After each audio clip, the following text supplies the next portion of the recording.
Beleza, galera do Descomplica? Estamos aqui novamente para a nossa abordagem teórica sobre a famosíssima Grécia Antiga.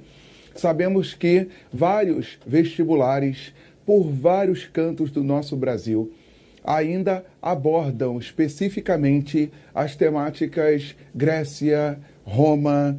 Lembra? Aulas de Oriente Antigo, ok? Antiguidade oriental, que estudamos povos da Mesopotâmia, belezinha? Povos do Egito, civilizações do Egito e Mesopotâmia. Temos essa abordagem teórica que você, bom aluno do Descomplica, já tem nos acompanhado. É o momento de nós batermos aquele papo sobre Grécia Antiga. Exame Nacional do Ensino Médio. Nós temos visto várias questões em relação às personalidades, os conceitos gerais sobre a nossa antiguidade clássica. Pega o mapa. Bom aluno, você tem de ter localização. É tempo e espaço para tu tirar onda na hora da sua prova. Então, você pega o seu mapa e você vai ver atrás da Península Itálica, atrás da Bota, você atravessa o Mar Adriático e você chega na composição da Hélade. Composição da Hélade, o conjunto de regiões que formam a Grécia Antiga. Esse termo é importante para que já saibamos que toda essa cultura, toda essa civilização desenvolvida pelos gregos, milênios antes de Cristo, compõe a nossa chamada Hélade, os helenos. Daí você estuda, por exemplo, a cultura helenística. Quando falamos de cultura helenística, não estamos falando de uma certa Helena. Muitos alunos pensam, né? Ah, já sei, é aquele momento dos contos de Homero, aquele período homérico da história grega, em que temos a Ilíada e que temos a famosíssima Guerra de Troia, e foi por causa de uma certa Helena grega, raptada por Paris, raptada por Alexandre de Troia, e que gerou uma das guerras lendárias da nossa história grega. Bom aluno, não é essa Helena grega, raptada pelos troianos, que vai ser geradora do chamado helenismo, ok? Essa palavra helenos, essa palavra cultura helênica, vem da Hélade, a história promovida sobre toda essa região, sobre todo esse conjunto de ilhas, sobre todo esse conjunto de penínsulas que compõem a Grécia Antiga. Então, nós estamos falando sobre os pontos regionais. Preciso que você tenha mapa. Preciso que você encontre essa composição em que você vai ter a abrangência do mar Mediterrâneo. Localizou? Está achando comigo? A abrangência do mar Mediterrâneo. Mas graças a todos esses acidentes geográficos que nós teremos na composição dessa Hélade, você vai ter a formação de outros mares, como o mar Egeu, como o mar Jônio. Então, estudar a Grécia, geograficamente falando, você vai se deparar com Grécia continental, que é um pedaço da Grécia agregado à Europa propriamente dita. Você estuda a Grécia peninsular, que são vários acidentes geográficos que fazem a Grécia ficar penduradinha no mapa. Destaque a Península do Peloponeso. Ok? Península do Peloponeso. Daqui a pouco tem até Guerra do Peloponeso. E nós temos a Grécia insular, que são as várias ilhas que compõem o famosíssimo arquipélago grego. São inúmeras ilhas, e essas ilhas daqui a pouco elas vão compor as nossas inúmeras polis. Então, neste nosso primeiro momento, nesta nossa primeira abordagem, você sabe a região que estamos estudando, beleza? Grécia, Europa propriamente dita, Grécia continental, Península Grega, que são as várias regiões, acidentes demográficos que fazem a Grécia ficar penduradinhos, acidentes geográficos, melhor dizendo, e Grécia insular, o nosso conjunto de ilhas. Belezinha? A nossa história grega dando início.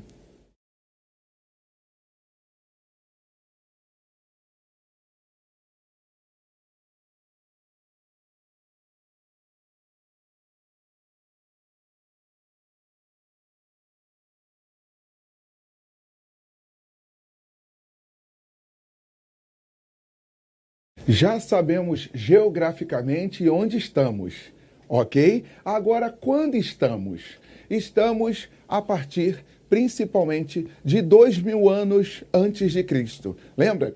2000 anos sem Jesus, a nossa formação de Grécia Antiga. E em se tratando deste período, nós precisamos promover a subdivisão dessa história grega. Então vem comigo. Períodos pré-homérico, homérico, arcaico, período clássico e período helenístico. Então, uma divisão de história grega em 5 momentos, em que, obviamente, nós destacaremos aqueles que são os mais notórios, os principais em se tratando dos seus vestibulares. Beleza?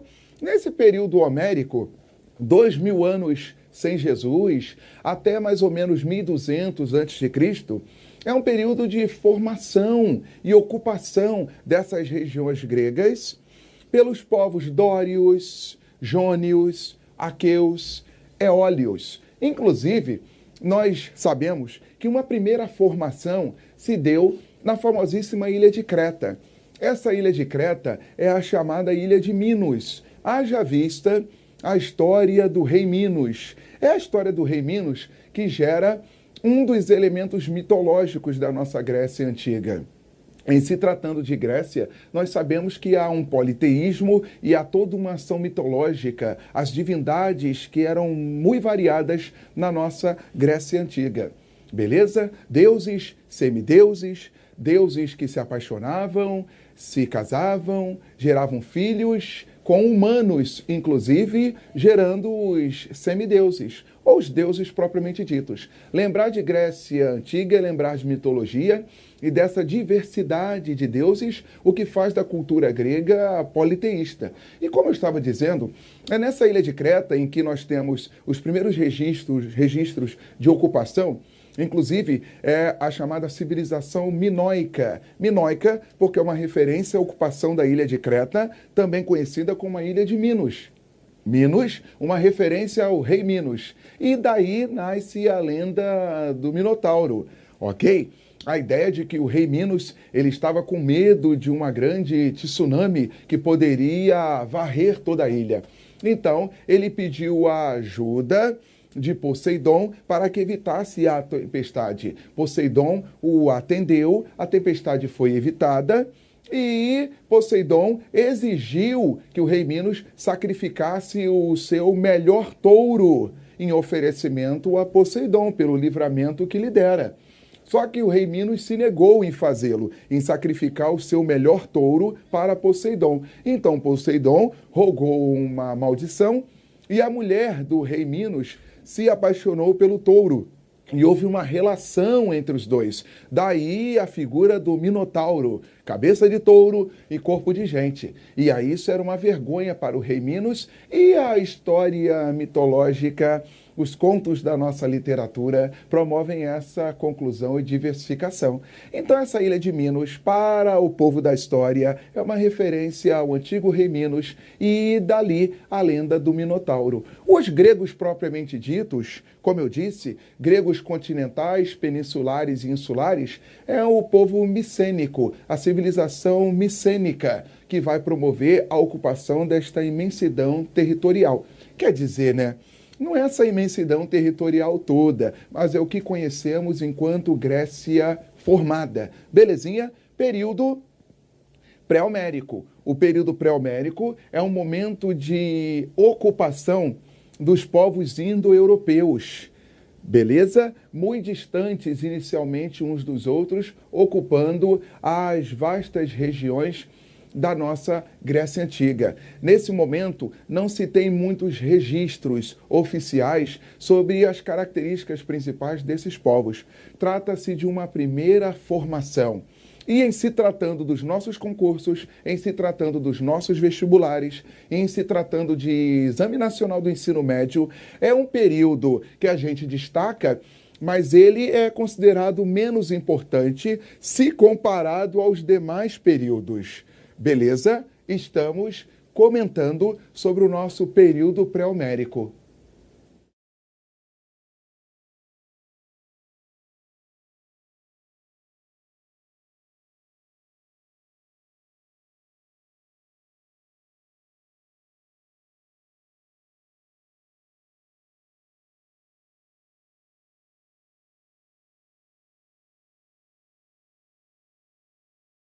Bom, aluno, descomplica a minha vida e entenda comigo. Após o período pré-homérico, como dissemos, o período de ocupação das regiões que estudaremos enquanto Hélade, a composição territorial da nossa Grécia Antiga, nós temos o período homérico, 1200 sem Jesus ao ano 800 sem Jesus.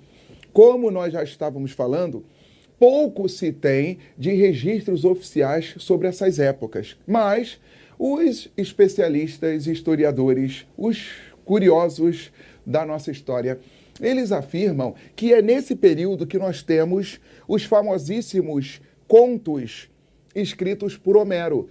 Homero, ele, segundo as más línguas, um poeta cego, ele escrevera estas histórias no período arcaico.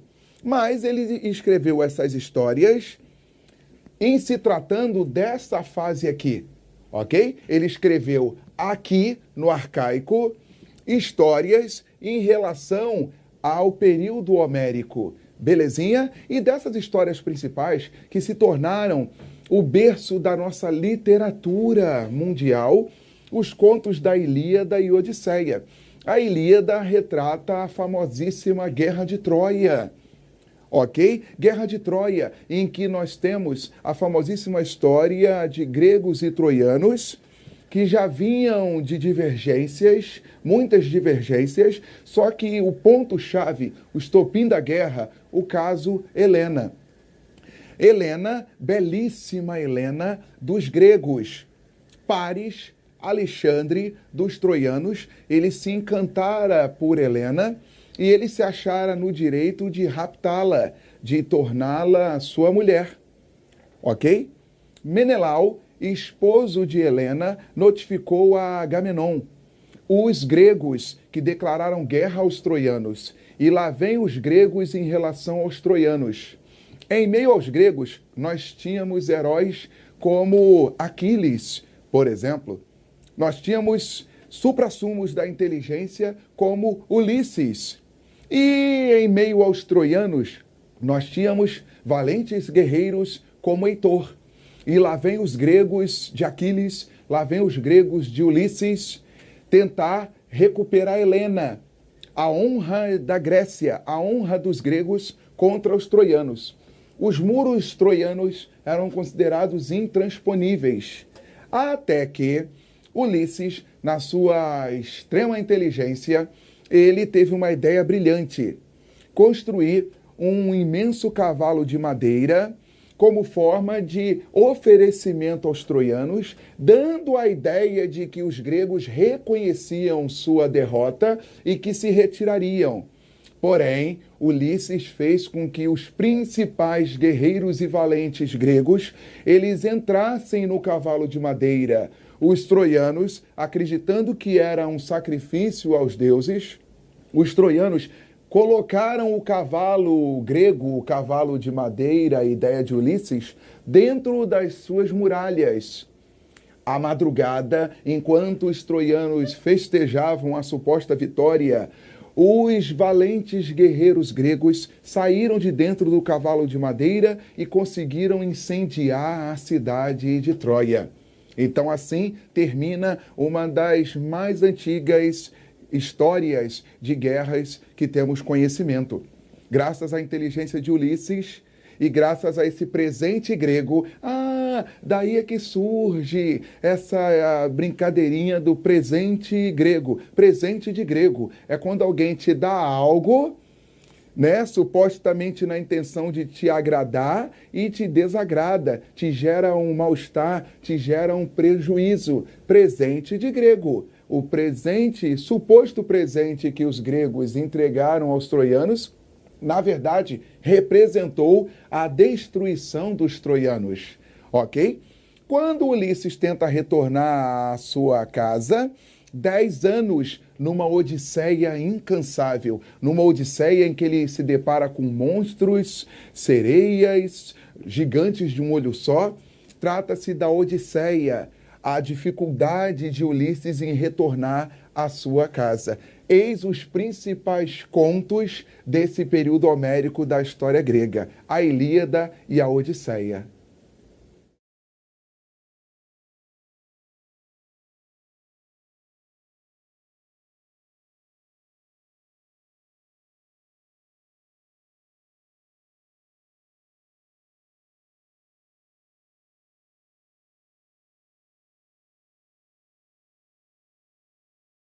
Nesse nosso terceiro momento da nossa divisão da Grécia Antiga, nós começamos a estudar o período arcaico. Bom aluno, raciocina comigo. Lembra que nós falamos sobre toda a diversidade geográfica existente na Hélade? Todo esse conjunto territorial, toda essa geografia que impossibilitava uma agregação inicial, um poder centralizado, porque estamos falando de Grécia continental, Grécia peninsular e Grécia insular. Por isso que eu preciso que você me acompanhe num mapa. Pega um mapa da Grécia Antiga, faz isso, um mapa sobre Grécia Antiga, e você perceba a tamanha diversidade. É nesse momento que nós temos a formação das inúmeras cidades-estado. A monarquia e a sua tentativa de se promover uma centralização tornou-se cada vez mais ineficaz e dificultosa, haja vista toda essa disparidade geográfica que nós já comentamos. Então, nós começamos a nos deparar com a formação de cidades-estado. Essas cidades-estado, as conhecidíssimas polis, ou então urbes. Até hoje, quando você fala sobre urbanos, cidade, desenvolvimento urbano, cidade, urbis.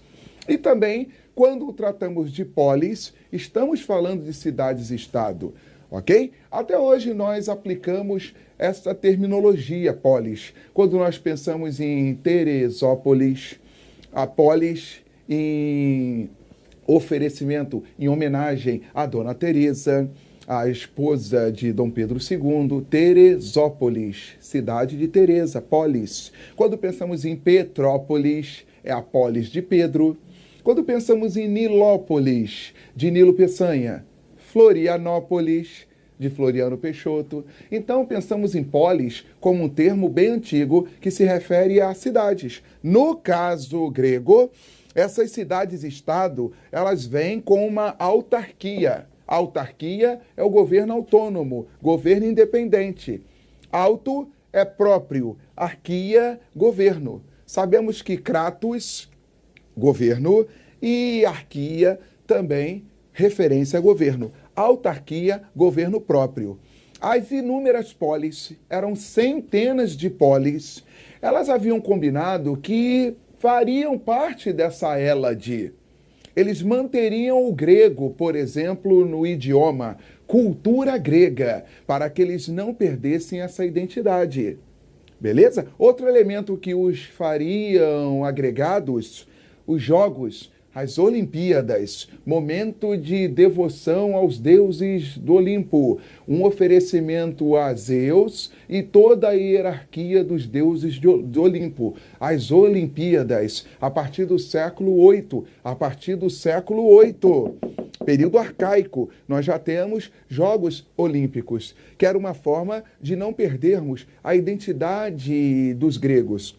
Não perdermos a identidade cultural. Temos a nossa autarquia, temos o nosso governo próprio, nosso governo independente, leis próprias, valores e costumes próprios, formas de governar, ok? Só que a nossa autarquia não pode fazer com que percamos a nossa identidade enquanto Hélade, cultura grega, língua, deuses, a nossa mitologia também nos faz unidos enquanto gregos, e uma atividade importantíssima que mantinha esta unidade, as Olimpíadas, em oferecimento, em homenagem, em submissão e culto aos vários deuses do Olimpo. Então, bom aluno, vem comigo e não perca isso. No período arcaico, formação das polis, temos autarquia, governo próprio, governo independente, mas não podemos perder a identidade enquanto gregos. A nossa língua, a nossa cultura, a nossa mitologia e os nossos jogos que nos fazem unidos enquanto povos. Tanto é que em tempos de Olimpíadas, nada de guerras, nada de armas. Manter-se-ia a paz entre as várias polis. O nosso período arcaico.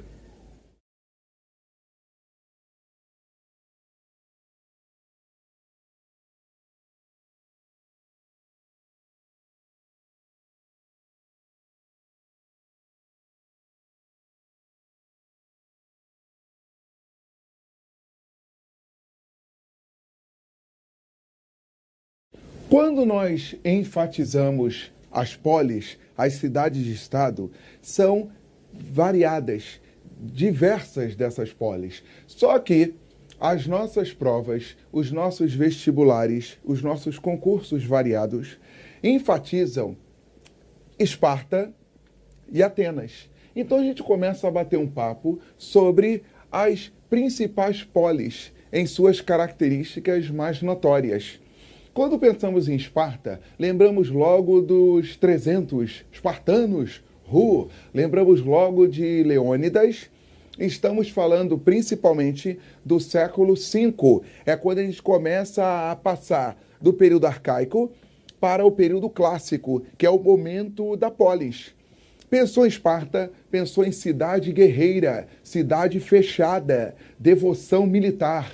Desde pequeno, preparação para a guerra.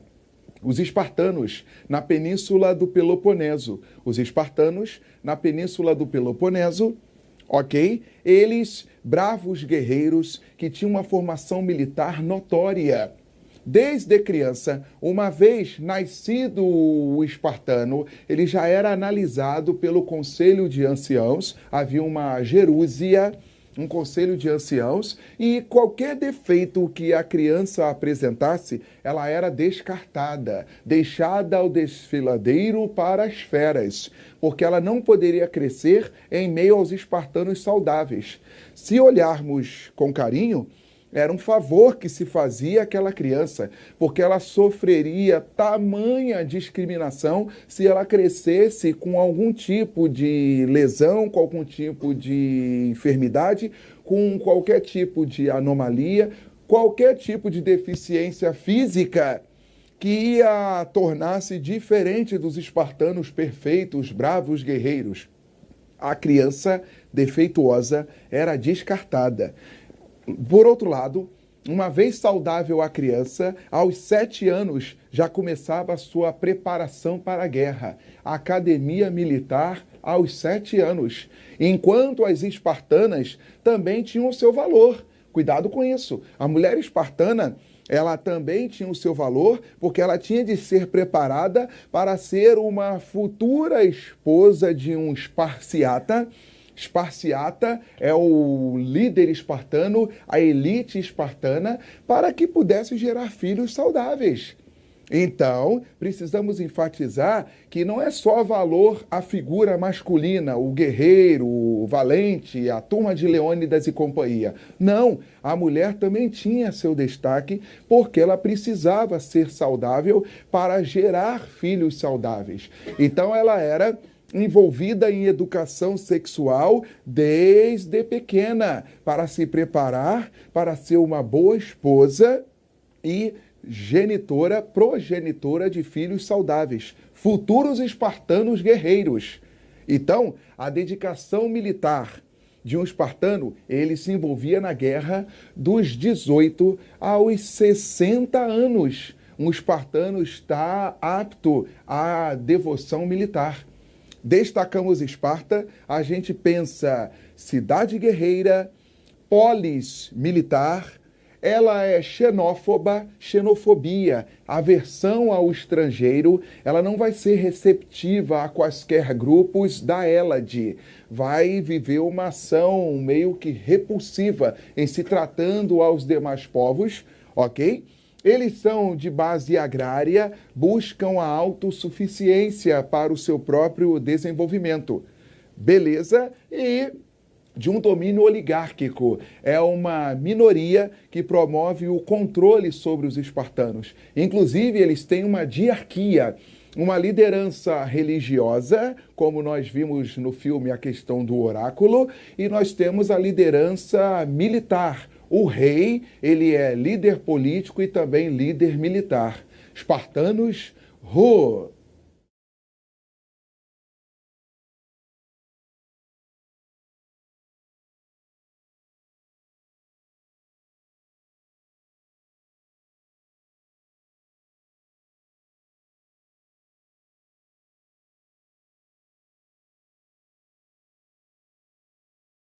Ao destacarmos Atenas, temos um cuidado todo especial com Atenas. Atenas é considerada a principal polis. Quando pensamos em filosofia, desenvolvimento cultural, os atenienses perguntando sobre muitas coisas, sobre natureza, sobre de que todas as coisas são feitas. Quando pensamos em Tales, quando pensamos em Demócrito, quando pensamos em Euclides, Eratóstenes, Tales de Mileto, Pitágoras, pensamos em Atenas, conceito de matemática, filosofia. Quando falamos em Sócrates, Platão, Aristóteles, eis Atenas, principal polis, o considerado berço da civilização ocidental, Atenas. A história de Atenas, ela vai viver sua ação mais notória quando começamos a ensaiar os primeiros conceitos de democracia. Ensaiar os primeiros conceitos de democracia, e eu coloquei Atenas democrática aqui com um destaque, porque é uma democracia que não vai ser como a que você vive hoje. É uma democracia considerada excludente. Parece um tanto quanto paradoxal, né? Democracia excludente é porque nessa democracia nós precisaremos ser nascidos em Atenas. Daí o termo cidadania. Era necessário ser filho de pais atenienses, nascido em Atenas, para ser cidadão. Ok? Maior de 18 anos, estrangeiro não participava, mulheres também não, e escravos menos ainda. E quando pensamos em estrangeiros, mulheres, escravos, pensamos na maioria da população ateniense. Então, era uma minoria que participava dessa ação democrática. E outro detalhe, eles ainda eram escolhidos. Havia escolha para a composição das assembleias. Então, percebamos que não era uma questão de votação, eleição direta, em que todos participavam, por isso uma democracia excludente. Mesmo assim, Atenas vai apresentar esses primeiros conceitos de organização política via democracia. O caso é que, no final do período arcaico, havia muitos questionamentos em relação à dominação promovida pelos eupátridas. Eupátrida é o bem-nascido, é a elite proprietária dos gregos em Atenas. Os gregos atenienses, os eupátridas, bem-nascidos. Enquanto os comerciantes, chamados demiurgos, eles eram excluídos. Excluídos das decisões, excluídos das votações, não poderiam participar. E outro ponto importante é que as leis, elas não eram escritas, as leis eram orais. Então elas poderiam ser alteradas a qualquer momento. Drácon, século VI do nosso período arcaico, Drácon, ele vai iniciar um conjunto de leis escritas, as leis draconianas, conjunto de leis escritas. Porque, uma vez estando escritas, isso dificultaria a alteração promovida a qualquer momento segundo o interesse dos eupátridas. Então, o conjunto de leis escritas, as chamadas leis de Drácon, no século VI do nosso período arcaico. Ainda no século VI, nós temos, por exemplo, a ampliação das reformas promovidas por Solon. Solon, por exemplo, ele vai acabar com a escravidão por dívida. Isso vai ser muito interessante para os comerciantes, para os camponeses, para todos aqueles que de alguma forma eram escravos por dívida diante aos eupátridas. Então, para começarmos uma formação democrática, foi necessária a composição de leis gradativamente. Leis de Drácon, conjunto de leis escritas e não mais orais, e leis como de Solon, que promoveu o fim da escravidão por dívida. Foram os primeiros passos para que nós introduzíssemos a democracia em Atenas. Ok?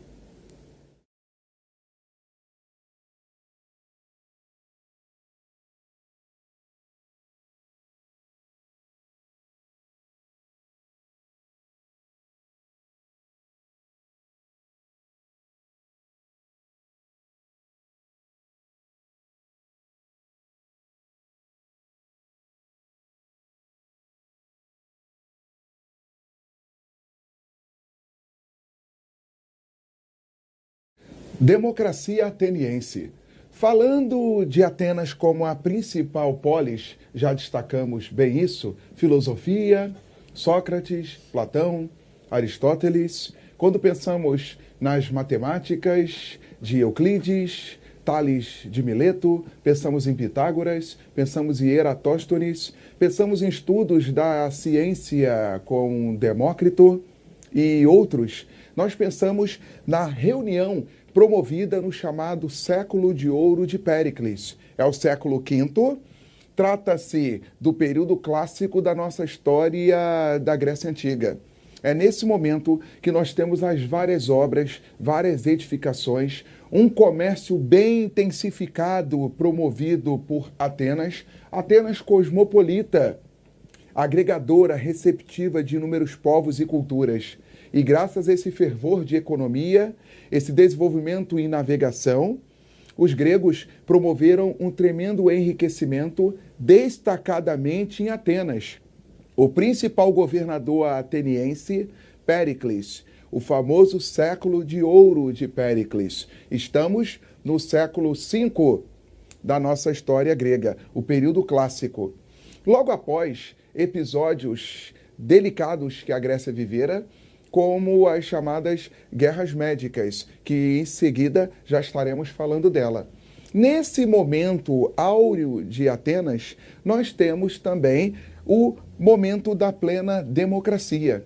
Lembra que nós começamos a conversar sobre isso? A partir das leis elaboradas por Drácon, em seguida por Solon, no final do século VI, passando para o século V antes de Cristo, você lembra que estamos descendo na contagem porque antes de Cristo, beleza? Então, por volta de 510, 509 antes de Cristo, nós temos Clístenes. E Clístenes, governador de Atenas, ele é responsável em inaugurar esse período da democracia ateniense. Vem comigo, bom aluno, precisamos saber isso. Pontos importantíssimos. Democracia direta a deles, enquanto a sua é representativa. Lembra que você escolhe alguém para te representar. Um vereador, prefeito, deputado, senador, governador de estado, presidente da república. A sua democracia é representativa. Você escolhe alguém, por eleição direta, você escolhe alguém para te representar. Democracia ateniense é uma democracia direta. Os escolhidos entre as elites, principalmente entre as elites, os proprietários, por isso que, de certa forma, é uma democracia restritiva, é uma democracia, de certa forma, elitista. Eles vão diretamente debater e promover as decisões em relação às leis que vão entrar em vigor em Atenas. Democracia direta. O próprio cidadão diretamente vai debater no centro de poder, ok? No chamado Areópago, era onde ficava o local da oratória, da eloquência, os debates, o debate e o bem público como elementos principais da composição dessa democracia. Beleza?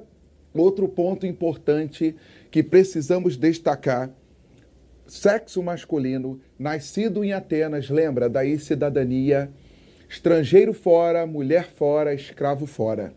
Homem, maior de 18 anos e cidadão ateniense. Então temos outro ponto excludente aí. Estrangeiros não, mulheres não, escravos não. Por falar em escravos, democracia e escravidão. Outro ponto que não deveria ser condizente, né? Você pensa hoje, democracia com escravidão parece um tanto quanto inoportuno e desadequado e não adequado. Só que, para Atenas, a escravidão é que tornava a democracia plena, porque tem que ter quem faça, tem que ter quem produza. Aristóteles fala que na cidade dotada com o melhor conjunto de normas, o cidadão, o envolvido na política, ele não pode trabalhar, ele não pode ter rotina de trabalho trivial, ele não pode ser agricultor. Tem que ter quem faça, para que o cidadão envolvido na política, na elaboração de leis para o exercício da democracia, ele tenha a mente sã e o corpo bem tranquilo e em paz, para que sua mente esteja bem aprimorada e bem aberta para a elaboração do melhor conjunto de normas, o melhor conjunto de leis. Então, democracia plena graças à escravidão existente.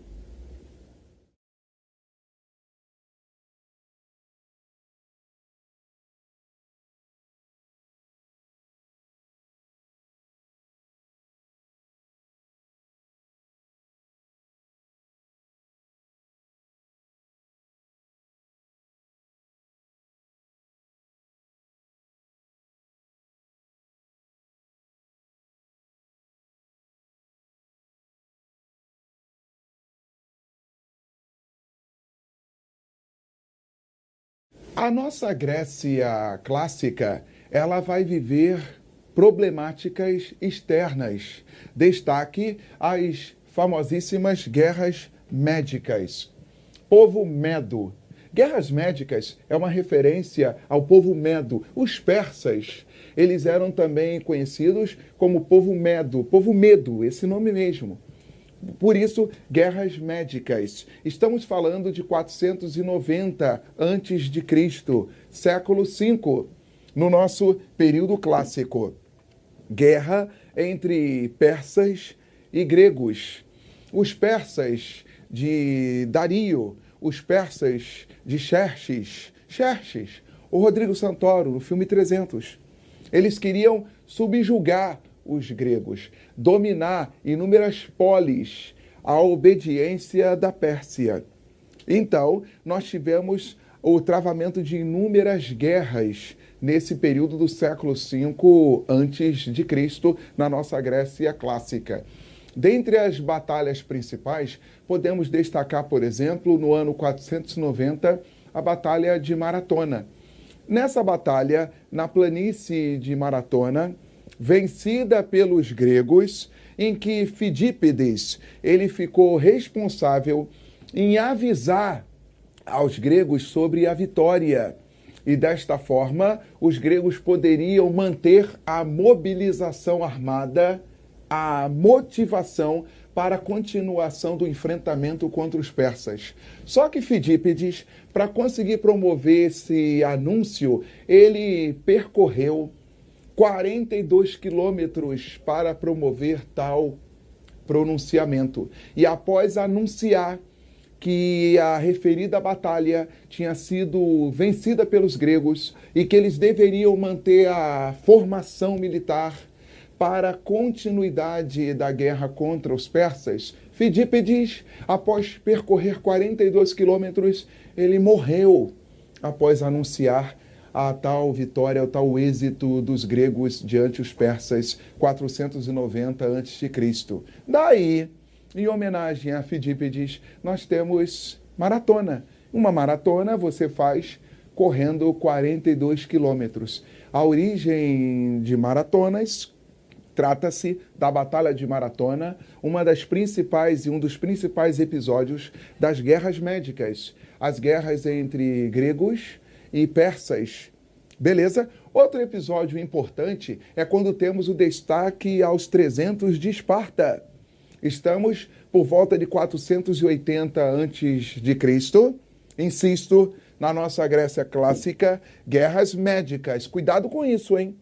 Vejo muitas questões de prova com pegadinhas do tipo: guerras médicas foram guerras entre gregos e persas. Guerras do Peloponeso foram guerras entre as próprias polis, que falaremos a seguir. E aí, 480 a.C., mais uma incursão dos persas contra os gregos. E os 300 de Esparta, eles vão promover, ok? Aquela região nas chamadas Termópilas, tudo bem? Os 300 de Esparta, eles vão conseguir impedir o avanço de centenas de milhares de gregos através da sua tropa de elite dentre os espartanos. Sabemos que os espartanos já tinham destaque militar, batiam bonito, batiam doído, só na cara e só de esquerda, não é assim? Só na cara e só de esquerda. E ainda havia a tropa de elite dos espartanos, os 300 de Esparta, liderados pelo rei Leônidas. Apesar dos 300 de Esparta terem morrido, mas eles conseguiram ganhar tempo e possibilitar a mobilização dos vários gregos a ponto de impedir o avanço dos persas. Repito, apesar dos 300 de Esparta haverem morrido, mas eles conseguiram ganhar tempo suficiente para a ampla mobilização dos gregos, para a garantia da vitória dos gregos contra os persas. Guerras médicas, não esqueça, guerras entre gregos e persas na nossa história da Grécia clássica. Ok?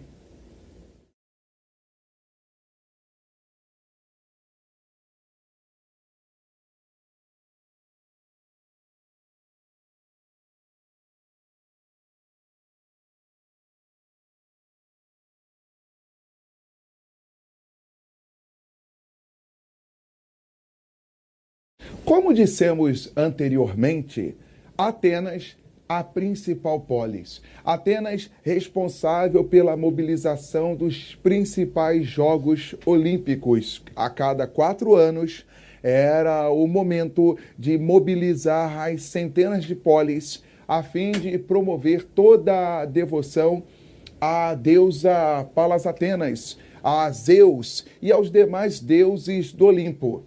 Ok? Quando pensamos em Péricles, lembra, o século V, o principal governador de Atenas, pensamos no responsável pela construção do Partenon.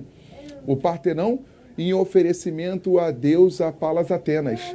Olimpíadas, diversificação, jogos, momento de paz entre as polis e destaque pleno para Atenas. Não podemos negar isso. E por falar em jogos, nós temos, por exemplo, o pentátulo, O pentátulo tem corrida, tem salto, tem arremesso de dardo, arremesso de peso, tem luta e a coroa de louros oferecida para o vencedor e, logicamente, toda a virtude, porte atlético desse grego.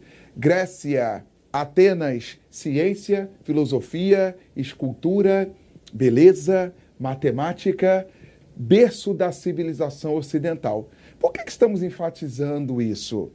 Guerra do Peloponeso. Não entendi. Haja vista esse destaque pleno de Atenas, havia uma ação imperialista que começara a se promover a partir de Atenas. Então, outras polis, destaque a Esparta, eles vão organizar uma chamada Liga do Peloponeso contra o imperialismo, contra o expansionismo de Atenas. Repito, Atenas promissora, Atenas a mais rica, Atenas a mais próspera. Então havia toda uma espécie de influência e ideal expansionista e até imperialista de Atenas sobre as polis vizinhas. Isso acabou gerando uma indisposição. Esparta e outras polis unidas contra a ameaça imperialista de Atenas. Estamos falando de Guerra do Peloponeso. Guerra do Peloponeso, estamos no ano 431 a.C. ao ano 404 a.C. Estamos finalizando o século V antes de Jesus. Guerra do Peloponeso é guerra entre as polis. Atenas e seus coligados, Esparta, os seus coligados. Então, o que eu preciso que você, bom aluno, saiba disso? Isso vai acabar enfraquecendo as próprias polis. Isso vai acabar destruindo as cidades-estado na medida que elas guerreiam entre si.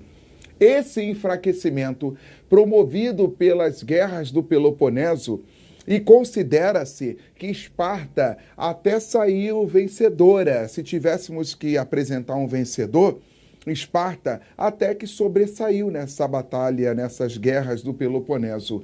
Todavia, o que precisamos destacar é que isso vai gerar o enfraquecimento, o tamanho das polis, e o período clássico da Grécia vai sofrer uma decadência que não terá volta. E por que estamos enfatizando tanto isso? Porque estas guerras promoveram a ruína das cidades-estado, o enfraquecimento das mesmas, e isso vai facilitar a ação promovida por Alexandre da Macedônia. A partir do rei Filipe II da Macedônia, teremos uma ação macedônia, aproveitando a fragilidade promovida entre as próprias cidades-estado. E essa fragilidade vai facilitar o avanço da Macedônia sobre as cidades-estado. E aí nós estaremos falando de período helenístico.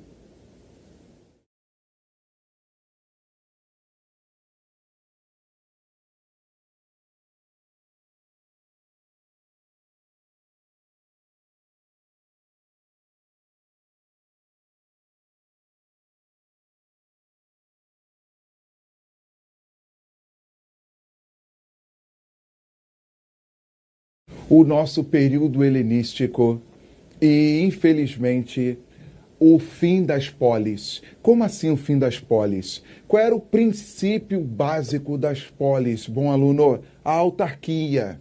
A autarquia. Tem o ideal de guerra? Tem ideal de guerra, ideal de defesa, ideal de desenvolvimento dessas polis.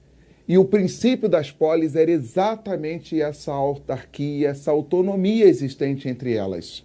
Só que, graças à forte colaboração das guerras do Peloponeso, na medida que as próprias polis guerrearam tanto entre si, elas fragilizaram-se sobremaneira, que o período helenístico vai ter por liderança a ação imperialista e centralizadora promovida por Alexandre da Macedônia.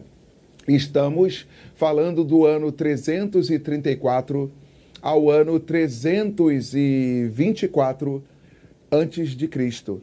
Destaque: Alexandre da Macedônia. Vamos entender isso juntos. Alexandre da Macedônia, rei de Filipe II. Ok? E ele iniciou uma política imperialista ainda muito jovem. Ele tinha a ideia de ocupar vastas regiões. Quando ele faz isso, ele promove a dominação sobre várias áreas gregas. Praticamente toda a Grécia sob o domínio de Alexandre da Macedônia. Quando ele faz isso, ele acaba com o princípio da polis que nós estudamos, que era de autarquia, soberania das cidades-estado. Ele está promovendo um domínio único. Ele está promovendo o domínio único. Ele está promovendo uma ação centralizadora.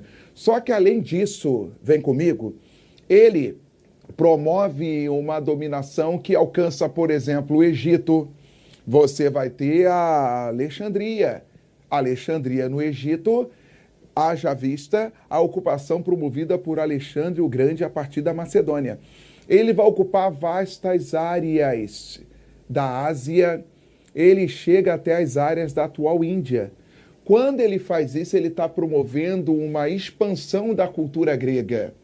Helenizar significa introduzir a cultura grega a outros povos. E, ao mesmo tempo, de certa forma, você vai promover trocas culturais.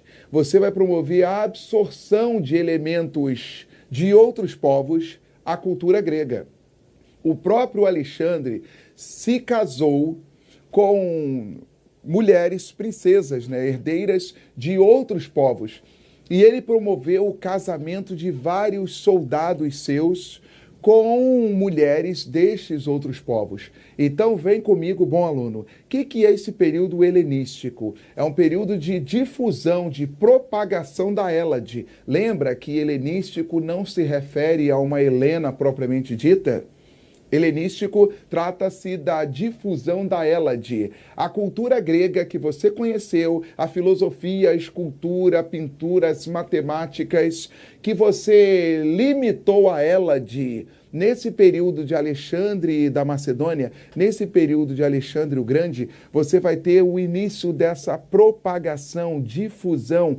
Trata-se da helenização, disseminar a cultura grega e, ao mesmo tempo, promover a absorção desses elementos à Grécia.